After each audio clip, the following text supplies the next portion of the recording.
السلام علیکم دوستو، آج میں آپ کے سامنے حاضر ہوا ہوں ایک نئی ویڈیو کے ساتھ۔ مولا علی مشکل کشا شیر خدا کی ولادت سے شہادت تک کے واقعات اور معجزات۔ جنگ نہروان کے لیے پیش گوئی ہر خاص و عام کتب میں موجود ہے۔ حضرت علی علیہ السلام امیر المومنین کی پیش گوئی کافی شہرت پا چکی ہے، جس کی روایت جناب بن عبداللہ کرتے ہیں کہ میں جنگ جمل اور صفین میں حضرت علی امیر المومنین کے ساتھ حاضر تھا۔ مجھے کبھی بھی اس باب میں شک نہ گزرا کہ حق ہمارے ساتھ ہے، لیکن میں آپ کے ساتھ جنگ نہروان میں شامل ہوا تو دل میں خیال آیا کہ مخالفین سب ہمارے اقربا اور نیک اشخاص ہیں، ان کو قتل کرنا سخت مشکل اور دشوار ہوگا۔ صبح کے وقت لوٹا لیے لشکرگاہ سے باہر نکلا، زمین پر نیزہ گاڑ کر ڈال اس پر رکھی، اس کے سائے میں بیٹھا سوچ رہا تھا۔ اتنے میں حضرت امیر المومنین تشریف لائے۔ اس وقت آپ کا چہرہ آفتاب تاباں کی طرح چمک رہا تھا۔ مجھ سے پوچھا، تیرے پاس پانی ہے؟ میں نے لوٹا آگے بڑھا دیا۔ آپ ایک سمت کی طرف روانہ ہوئے، اتنی دور گئے کہ نظروں سے اوجھل ہو گئے۔ کچھ دیر بعد واپس آئے، وضو کیا اور اس ڈال کے سائے میں بیٹھ گئے۔ اتنے میں ایک سوار دیکھا، حضرت نے اس کا حال دریافت کیا۔ میں نے عرض کی، یہ سوار آپ کو تلاش کرتا ہے؟ فرمایا، اس سوار کو بلا لاؤ۔ سوار قریب آیا اور سوار نے عرض کی، یہ امیر المومنین یا امیر المومنین مخالفین نہروان سے گزر کر دریا پار کر چکے ہیں۔ آپ نے فرمایا، غلط ہے، ابھی وہ ہرگز نہیں گزرے۔ سوار نے عرض کی، خدا کی قسم وہ گزر گئے ہیں۔ آپ نے فرمایا، نہیں، غلط ہے۔ سوار نے پھر عرض کی، خدا کی قسم جب تک وہ دریا کے پار نہیں گزرے اس وقت تک میں نہیں آیا۔ آپ نے فرمایا، قطعی جھوٹ ہے، کیونکہ ان کے قتل ہونے کی جگہ یہاں ہے۔ ان میں سے صرف 10 سے کم بچ سکیں گے اور میرے لشکر میں سے 10 شہید ہوں گے۔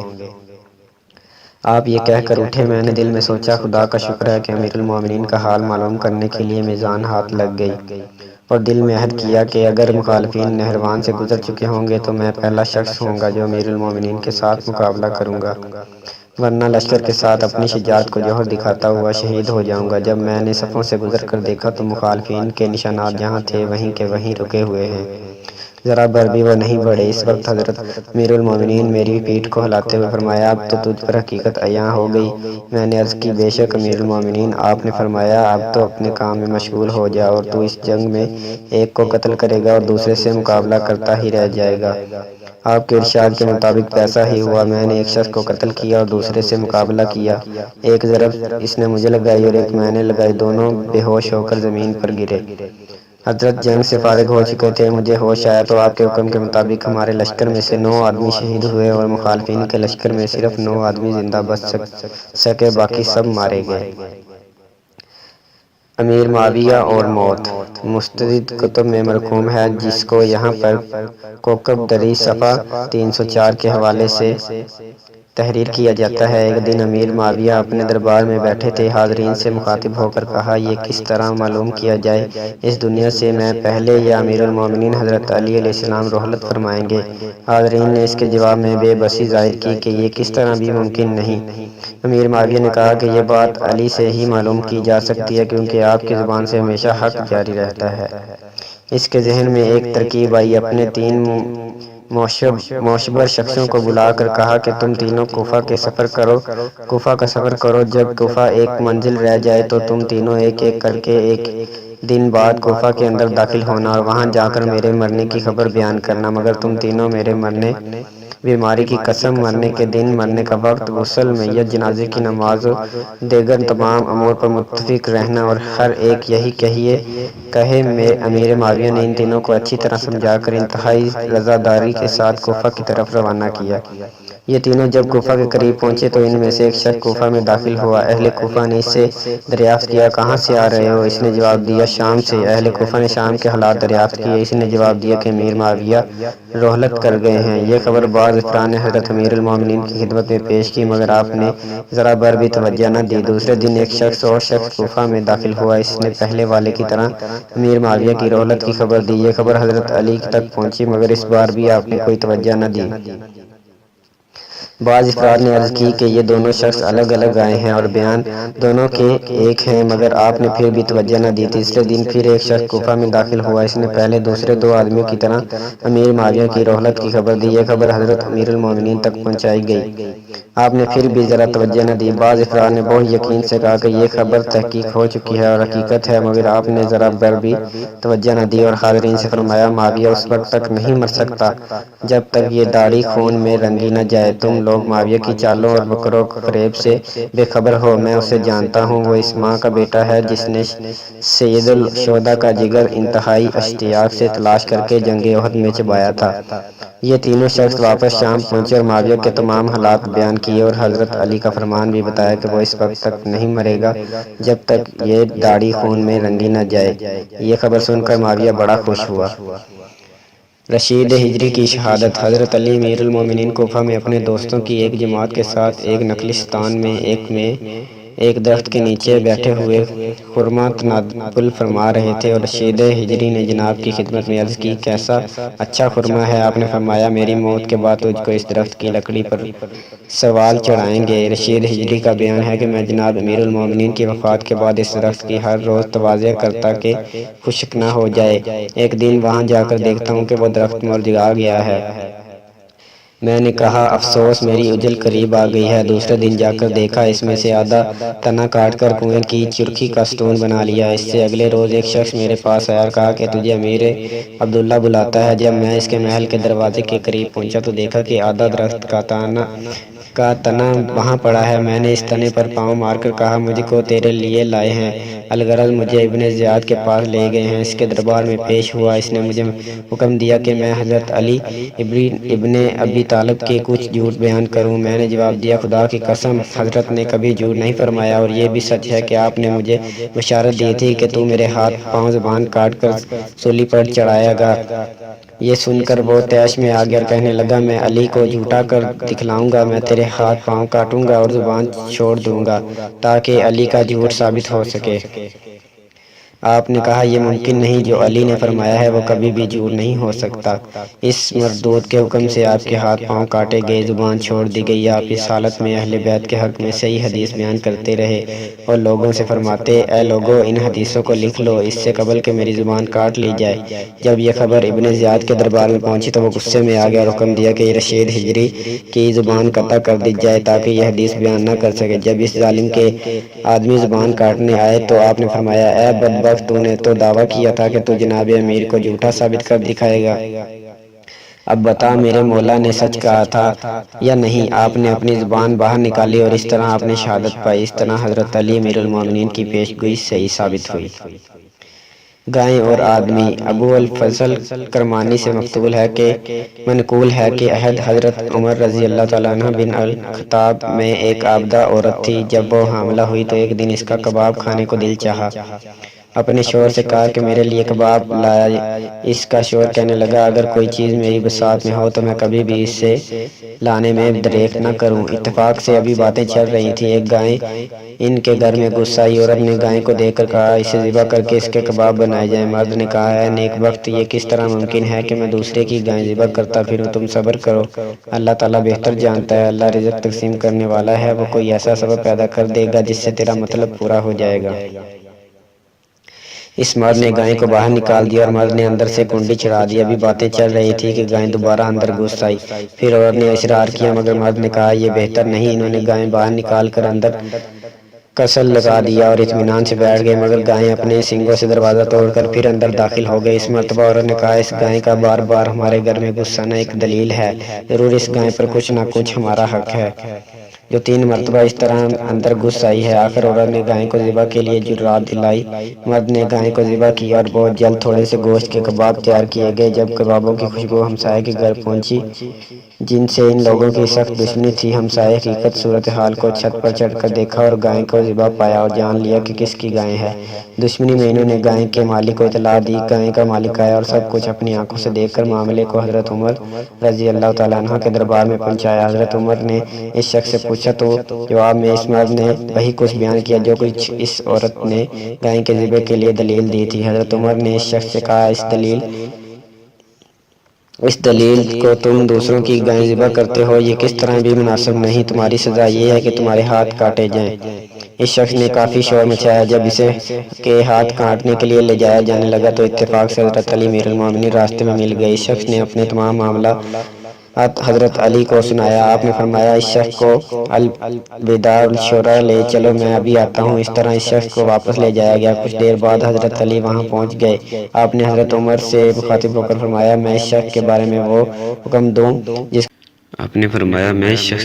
وہ حکم دوں جس کا مجھے رسول اللہ نے فرمایا تھا۔ آپ نے کہا کیوں نہیں، آپ ہی سب سے زیادہ ان کے قریب تھے۔ حضرت علی امیر المومنین نے فرمایا کہ گائے کے مالک کو قتل کر دیا جائے اور سب لوگ عدل و خداوندی کا تماشا دیکھیں۔ سب لوگ حیران ہو گئے کہ گائے کے مالک کو کیوں قتل کیا جا رہا ہے۔ آپ نے سب سے فرمایا آرام سے دیکھتے رہو۔ آپ کے حکم سے گائے کے مالک کا سر کاٹا گیا اور گائے کے سر کو بھی لایا گیا۔ ان دونوں کے سروں کو قریب قریب رکھا گیا۔ آپ نے اسماء الحسنی میں ایک اسم پڑھا جس کا کوئی نہ سمجھ سکا۔ ابا حکم خدا اس کے کٹے ہوئے سر سے آواز بلند ہوئی، اے مسلمانوں جانو اور گواہ رہو، میں نے اس شخص کے باپ کو ناحق قتل کیا تھا اور گائے کو غضب کر کے لے گیا تھا۔ حق تعالیٰ امیر المومنین کو جزائے خیر دے کہ اس دنیا میں ہی مجھ سے قصاص لے لیا اور عاقبت کے عذاب سے اور ہمیشہ کے لیے دوزخ میں رہنے سے چھڑا دیا۔ بعد ازاں گائے کا سر گویا ہوا۔ جو کچھ اس مرد نے کہا تھا اس کی تصدیق کی۔ تمام حال دیکھنے اور گفتگو سننے سے مدینہ شہر حضرت علی امیر المومنین کی مداح ثنا بیان کرنے لگا۔ کسی نے دریافت کیا تو آپ نے فرمایا ان تمام حالات کی خبر حضور اکرم صلی اللہ علیہ وآلہ وسلم مجھے دے چکے ہیں۔ میں سب کچھ جانتا ہوں، جو کچھ پوچھنا ہے مجھ سے پوچھو۔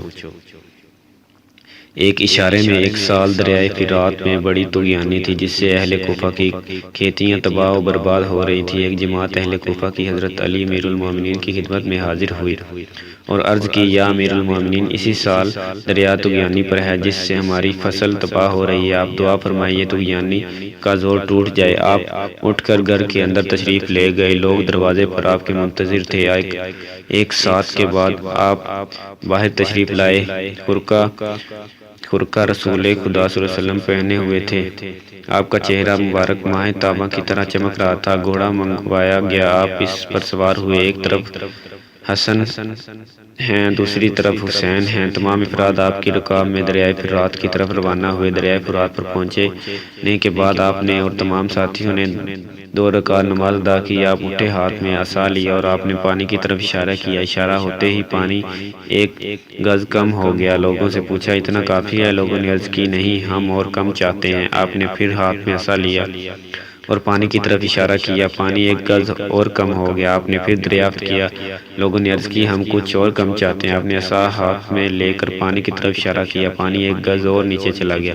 سب لوگوں نے شور مچایا، بس امیر المومنین اتنا کافی ہے۔ حکم علی اور درخت۔ حضرت علی امیر المومنین جنگ صفین کو جا رہے تھے۔ راستے میں ایک جنگل میں پڑاؤ کیا۔ آپ نے طہارت کے لیے جانے کا ارادہ کیا تو منافقوں کی ایک جماعت نے کہا آؤ آپ کو دیکھیں۔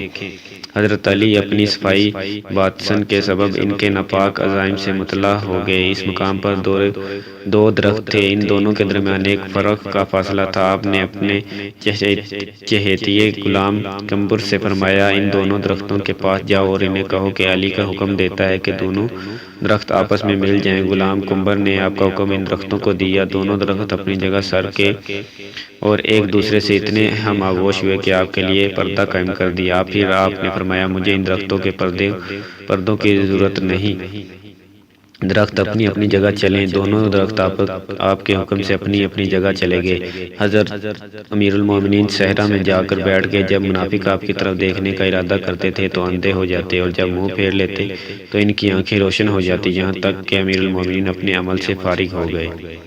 خشک انار کا درخت۔ ایک روز امیر المومنین حضرت علی ایک خشک انار کے درخت کے نیچے بیٹھے تھے۔ آپ کے ہمراہ آپ کے بہت سے دوست بھی تھے۔ آپ نے ان سے مخاطب ہو کر فرمایا آج میں تمہیں ایک نشانی دوں گا۔ حاضرین نے عرض کی ہاں۔ آپ نے ان سے مخاطب ہو کر فرمایا اس درخت پر نظر ڈالو۔ سب نے اس درخت کی طرف دیکھا تو یہ درخت حرکت میں آ گیا۔ دیکھتے ہی دیکھتے یہ درخت سرسبز ہو گیا۔ اس درخت پر اس قدر درخت لگے کہ حاضرین بے اختیار ہو کر کہنے لگے ہم نے ایسا درخت کبھی نہیں دیکھا اور نہ ہی ایسا میوہ دیکھا ہے۔ پھر آپ نے فرمایا تم سب باری باری اس درخت سے انار کو توڑو۔ سب نے آپ کے حکم کے مطابق درخت سے انار توڑنا شروع کیے۔ کچھ ہاتھوں میں انار آ گئے، کچھ ایسے بھی تھے کہ وہ اپنا ہاتھ بڑھاتے ٹہنی اونچی ہوتی جاتی۔ حاضرین تعجب سے حضرت امیر المومنین سے دریافت کرنے لگے، یہ حضرت کچھ کے ہاتھ میں تو ٹہنی آ گئی اور کچھ کے ہاتھ میں نہ آ سکی، اس کا سبب کیا ہے؟ آپ نے فرمایا جو میرے محب ہیں ان کے ہاتھ تو پہنچے ہیں، اور جو میرے دشمن ہیں ان کے ہاتھ سے ٹہنی دور ہوتی گئی۔ بروز قیامت بھی ایسا ہی ہوگا، جو میرے محب ہوں گے وہ میرے ساتھ جنت میں ہوں گے۔ جب وہ میوے کی خواہش کریں گے درخت خود بخود جھک جائیں گے، اور جو دشمن ہوں گے وہ جنت کی چیزوں سے محروم ہوں گے۔ کوفہ سے مدینہ۔ میں ایک دن کوفہ میں حضرت علی امیر المومنین کی خدمت میں حاضر ہوا۔ مجھ سے مخاطب ہو کر فرمایا، اے حبیرہ، تیرا دل اپنے اہل و عیال کی طرف مائل ہے جو مدینہ میں ہے۔ میں نے عرض کی، یا امیر المومنین یہ حقیقت ہے۔ میں نے فرمایا، نماز عشاء پڑھ کر میرے گھر کی چھت پر آ جانا۔ میں نماز عشاء سے فارغ ہو کر سیدھا آپ کے گھر کی چھت پر گیا، وہاں آپ تشریف فرما تھے۔ مجھے دیکھا کہ فرمایا اپنی آنکھیں بند کر لو۔ میں نے اپنی دونوں آنکھیں بند کر لی، پھر مجھ سے فرمایا اب آنکھیں کھولو۔ میں نے جب اپنی آنکھیں کھولی تو آپ کو مدینہ میں اپنے گھر کی چھت پر پایا۔ آپ نے مجھ سے فرمایا، جا اپنے اہل کے پاس جا کر اپنا عہد تازہ کرنے اور واپس آ جا۔ میں واپس آیا، پھر آپ نے مجھ سے فرمایا آنکھیں بند کر لے۔ میں نے آنکھیں بند کر لیں۔ آپ کے حکم سے جب دوبارہ آنکھیں کھولی تو میں اپنے آپ کو کوفہ میں جناب امیر المومنین کے گھر کی چھت پر پایا، اور آپ نے مجھ سے مخاطب ہو کر فرمایا، اے حبیرہ، لوگ دعویٰ کرتے ہیں کہ ایک جادوگر عورت ایک رات میں عراق سے ہندوستان جاتی ہے، اور وہ باوجود کفر کے اس بات پر قادر ہے۔ ہم ایماندار ہو کر اس امر پر کس طرح قادر نہ ہوں؟ اور معلوم ہوا ہے کہ آصف برکھیا کے پاس کتاب خدا سے ایک علم تھا۔ وہ تخت بلقیس کو شہر سبا سے جو 1 مہینے کی راہ پر تھا، آنکھ جھپکنے کی مدت میں سلیمان علیہ السلام کے پاس لے آیا۔ میں خیر المرسلین کا وزیر ہوں اور مجھ کو 4 کتابوں کا علم ہے، کس طرح اپنی خواہش کو پورا کرنے پر قادر نہ ہوں؟ پتھروں کا موتی۔ حضرت امیر المومنین ایک دن اپنے اصحاب کے ساتھ مسجد کوفہ میں تشریف لائے کہ ایک شخص آیا اور وہاں آ کر کہا کہ مجھے سخت تعجب ہے کہ دنیا دوسروں کے پاس تو ہے اور تمہارے ہاتھ میں نہیں۔ حضرت علی علیہ السلام نے اس شخص سے مخاطب ہو کر فرمایا، تو گمان کرتا ہے کہ ہم دنیا کو چاہتے ہیں اور ہم کو نہیں ملتی۔ آپ نے اپنا ہاتھ بڑھا کر زمین سے چند چھوٹے چھوٹے پتھر اٹھائے۔ آپ کے ہاتھ میں آتے ہی یہ پتھر بیشے دبہا قیمتی موتیوں کی شکل میں تبدیل ہو گئے۔ آپ نے فرمایا، اگر میں چاہتا تو ایسا ہی ہوتا۔ یہ کہہ کر ہاتھوں سے یہ پتھر پھینک دیے، جو زمین پر گرتے ہی اپنے اصلی شکل کی پتھر بن گئے۔ دوستو، ویڈیو اچھی لگی ہو تو ویڈیو کو لائک اور شیئر ضرور کیجیے گا، اور چینل کو بھی سبسکرائب کر لیجیے گا۔